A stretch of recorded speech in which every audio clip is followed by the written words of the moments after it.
Hello, and welcome to Where Strategy Meets Design. It's a podcast for leaders who believe workplace strategy is a competitive advantage. I'm Narita Chia, your host and CEO of Paperspace Asia. At Paperspace Asia, we design workplaces strategically. We treat the office as a strategic tool, one that optimizes every stage of the employee experience, from arrival to collaboration to focus work. We align design with business outcomes. I'm joined by Ilyazit bin Ilyas, Wise Workplace Manager for Asia Pacific. Zid, welcome and thank you for joining us today. Wise could have chosen any design firm in Asia, yet in the last 8 years, we have worked together across 3 of your offices and 2 massive pivots in which you have chosen to partner exclusively with Paperspace. What kept you coming back? I guess our journey with Paperspace to begin with itself has been a long-standing one. And I think that is also part of the appeal of why we come back to Paperspace, right? In terms of what Paperspace have done well is to understand the foundations of like what we need to build when we were in our initial phase back in 2017. Itself from our humble beginnings in a period office, itself where we need to, kind of set up shop in for our APAC region. And I think when we move from a period to PLQ2, the distinction between that is that we started to hire more different functions with the organization with different space needs. So just to function, it's no longer just about delivering, the chairs and tables for them to work on, but it's also creating those spaces, right? And then when we move from PLQ2 to PLQ3, it's about developing also, the more nuanced, more sophisticated needs of the different teams when they're functioning around the office, be it from different like social breakout spaces, right down to also providing them different varieties of workstations, be it in the quiet room or be it, in their general area itself. And I think where Paperspace have come in is to bring some, life to it in terms of taking a humanistic approach when it comes to, the overall design itself. And that has formed our foundation in terms of this long-term relationship with Paperspace. Thank you, Zed. Many companies treat the workspace as a one-time project. But with you leading Wise Workplace, you see it as a continuous advantage. That's the power of aligning design with strategy with a long-term vision in mind. Through our experiences with you and other clients, we know there is no crystal balling approach in growth. Planning versus reality can look very different. What have you learned from planning through these events? I think being in Wise, so especially at that rate of growth that we're looking at, I think it's a good problem to have, hypergrowth especially. But I think it comes with its own challenges, I would say. One of the things that I really started off strong when I first joined Wise in 2017 is really to tap into building those key strategic relationships with function leads itself. I think sometimes what you need to do is to take a more of a proactive stance in terms of finding out what kind of developments they are making in the product, what kind of extensions they are adding into, their teams. So because that will also inform you in terms of like what plans ahead, and you can buffer that in also. Because yes, we get the definitive numbers, but unlike, a Fortune 500 company where they do have the forecast on hand for, the last 5 years, I think in a hypergrowth organization such as Wise, we don't have that luxury. But again, it's also a good problem to have because I think you can then align with the agility of the business and making sure that you move along accordingly. So that is one of the key important starting point. And from then on, it's all about making sure that you're up to date with the team plans. I think this is essential, right? Again, going back to taking that proactive stance. It's making sure that you understand what are the business needs, how that matches up or trickle down to the different functions, and how that results also in terms of how they're hiring. Again, at this day, it's not about just housing, the workforce in an office facility, it's also making sure that the office can provide the different amenities for the different user personas in that itself. That's so So interesting. yeah, so when you have that all encompassing, it gives you a bit of overview also in terms of how you need to plan ahead when it comes to headcount forecasting itself. Because I think this is the difficulty that we face day to day, but it's just the nature of the business. That's beautiful, Zed. I think what I think you're saying is that to build an understanding, we can look at pure numbers and see the numbers move up and down. I think what you're trying to say now is to be invested in the business, understand what the divisions are doing, what are the divisions doing together on their own, and be invested in the kind of work that they're doing, and then build a credibility and a partnership with them, right? So Yeah. be more proactive in engaging with your stakeholders. What were some of your observations and learnings when planning for the smaller initial offices to the more expensive ones now? I think it's also seeing or understanding the development of it, like whether the reality is that that will be a full stack office and or it is going to remain as a specific function office itself. So understanding what is the growth journey for the office itself. But of course, this is not all set in stone. It's also important to to identify the variances that which direction it might go. Itself. Sometimes that's the reality of the business where we need to pivot and being open to those changes and building that flexibility in terms of the office kind of like journey is equally as critical so that you can inform in terms of how do you want to plan that particular office. And again, sense checking, like leaning in with the stakeholders that are going to develop that office also is also just as important so that you can alter it accordingly. I like that word that you use, which is flexibility, something that's so important now with everything that's going on in the world. We can plan to a definite point or be flexible to what we can't see for the next sort of 12 to 36 months. And with that and continuous changes, what has WISE done to keep employees informed and aligned during these key phases? I think changes with anyone going through change is always the most difficult, right? Whether it is big or small. I think that's the reality. But what we have done here in WISE itself is really to build that momentum of change through our change management program itself. And it can look very different in different organizations. But what has worked for us is that when we are looking at the change management program, we look at the different layers of the organization and alter the communication accordingly. I think most importantly is understanding what is the buy-in for them. So because without that, it's really you can't really pinpoint exactly what information you want to disseminate to them.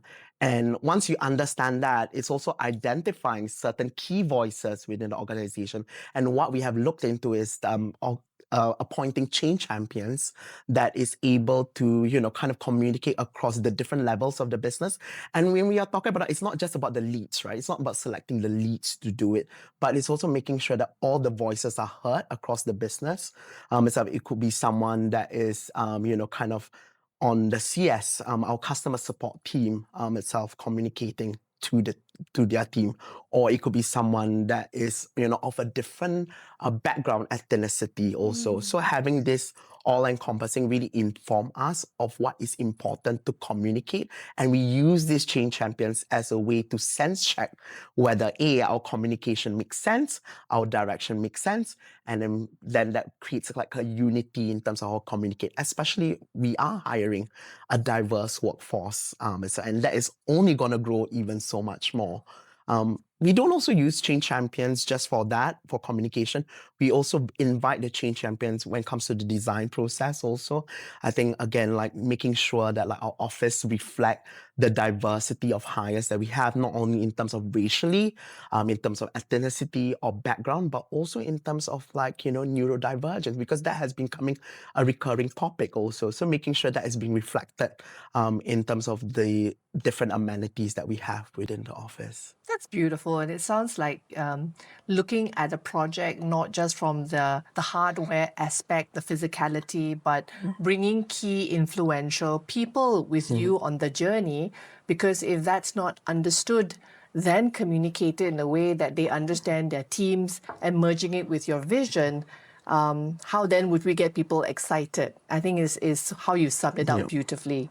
And I think especially when we are planning, any workplace strategies in WISE itself, we always also keep note of this, kind of flexibility in the plans. For example, if let's say we are looking at leases, we make sure also in terms of not only just in terms of the square footage, but also, okay, is there any swing space that, we can occupy if let's say we balloon out than what they expected? Or is there any opportunity, again, like also building that relationship with your landlord, making sure also that if let's say there's the new space coming up within the building, are you able to move within that space, or even look at like their wider portfolio across the different properties that they have? By taking into account of all of this, right, that will allow you to also have a bit of breathing room and again, like assure the business that, hey, if let's say we need to move around according to the agility, we are able to do so. During WISE growth, what were the highest priorities when planning for a regional hub? I think there is, obviously, we all know why Singapore stands out amongst the region, right? I mean, I think when WISE entered into the market back in 2017, we need like a starting point. And I think it seems obvious that Singapore is the gateway, for us to infiltrate APAC. And I think part of it is also because of its stability in terms of like its legislation, and also like the supportive ecosystem that the government has provided also for the region. And then last but not least, also, you have a very strong and diverse talent pool that will not only have just worked on the Singapore market, but also regional markets. I think that has its merit in terms of, especially for us, trying to build, our product that is localized to the different regions that we have here, and having that oversight with the talent pool really does help, for us to build the regional hub right over here. And in the recent months, year, we have seen many multinationals scale down operations in Singapore. And yet WISE has taken a different approach by expanding. What strategic factors have influenced this decision? I think as a business, we are always customer-centric. We put customer at the forefront of our business, and I think customer will inform what they need from us ourselves. So I think this is back of the demand, the ever-growing demand that we see in our APAC region, when it comes to like the different functions and the different needs that the customer require in our product itself. And that allow us also to plan ahead. Okay, what's next for us in WISE? How does that tie in together back with like the actual demand itself? So I think that has become, our pillar in terms of like how do we expand forward in APAC. And it's different, right? Like I think with like the other organizations that we see as what you mentioned before, but I think with WISE itself, there is this opportunity of growth that we are seeing it based on just like the customer needs from us. And I think it's really nice coming back to what you said, right? I mean, it's a global brand and it needs to be nuanced to market. And sometimes being in markets only, you can have a very polarized view about what that looks like. But somehow being together and seeing the nuances of how the brand is manifested in the market in one central space, I would imagine breeds a lot more understanding with the diversity and workforce that's here in Singapore and also reaching out to the different markets. And how, on all of this, how did this influence the design intent that has been incorporated in this space here at PLQ3? Yeah. I think when we are looking at designing the office, I think it's always about that invitation, that welcome, that we have presented in our product also. Again, we aim to also making sure that the sensibilities and the design influences that APAC has to offer is also being reflected in our office itself. I think we really tap into the rich history at a lot of the region. I think at the end of the day also, when we are looking into that, right, it really makes, people that come into our office feel welcome and represented and give that sense of belonging into the space itself. Remember, we are working with humans here itself, with different backgrounds, with different ethnicity, with different, ways of thinking. We also need to make sure if they are working in an office, that's being reflected also. So if you go around the office itself, even right down to the minute details, such as the themes of the meeting room, so we managed to kind of get design influencers, such as the basketry from Vietnam in one of our meeting rooms, or like, when you go around the office, we use the 5 elements of feng shui as part of wayfinding and zoning. So there's a smart way to incorporate all these little touches that when people enter the office, they're like, oh, I've seen that in my part of town. I feel it resonates with me. I feel comfortable working in this office. And I think that initiative, which took so much effort to put together, probably brought about 2 things, right? One is curiosity. What on earth is this? And maybe that bridges the different sort of backgrounds and assumption that you should know this already. Or 2, just kind of have a tongue-in-cheek laughter experience into each environment, which starts the meeting perhaps a little bit more casually. You know what I mean? Because I think so often we go into meetings and we're like, let's get into it, and maybe that 2 minutes of just looking around and having a little bit of that banter, it makes it sort of the beginning of a productive session. Correct. And it allows people to ease into, working. Full ground. Yeah, exactly. Thank you very much itself. And again, I think one thing, some observation with our employee wisers visiting from other offices is that they get to, kind of travel across APAC by just being in our Singapore office. So which is rather interesting, you see. Could you define what makes WISE culture distinctive and what behaviors and values have been most important to preserve as you have scaled? A customer-centric approach throughout the different levels of the business has been the core of it. I think it's always found the fundamental of it, and then making sure that when we are also looking into designing the office, it's not only just like, when we are talking about customers, it also kind of filters into like our wisers as the customers using the office itself. What is important with them? What user journey we are looking at the different time of the day that they are working around the office itself? What brings them together most importantly? I think a lot of the times what we see is that, also it's a growing pain for us as we grow bigger. Also, I think we start to see also teams, kind of sitting individually in their teams. So we also take a step back and also look on how we can converge them together so that they can move also towards the mission at the end of the day, to also, allow our customers to get the best sense of the product. I love that. So always have the customer as the anchor, and everyone's could kind of move towards that as a North Star. And in the sort of different cultures and spaces, you can build the space. But if you don't think about sort of balancing that up with specific programming, then why would you expect people to just show up? Like, why would you build and they would come? I think it needs to kind of come into contact with the daily activities that people do. And part of it is programming intentionally around when certain things are happening, what is the intention and the purpose behind it. And that's when the behaviors and the space sort of come together, and that's where that magic happens. Yeah, correct. And it's building spaces intentionally. I think these are one of the few things that when we approach with the design of this PLQ3 office is really looking into how can we design with intent? Because you can create the most beautiful spaces in town, but if it doesn't serve the function or it doesn't drive the, users at the end towards, the business objectives or business goals, then it defeats its purpose, right? And especially in Singapore where square footage is, highly contentious, we really need to make our spaces work harder, not only just in terms of occupancy, but also how is it a value add to building the WISE culture. To our listeners, if you're rethinking your workspace as a growth lever, we'd love to help.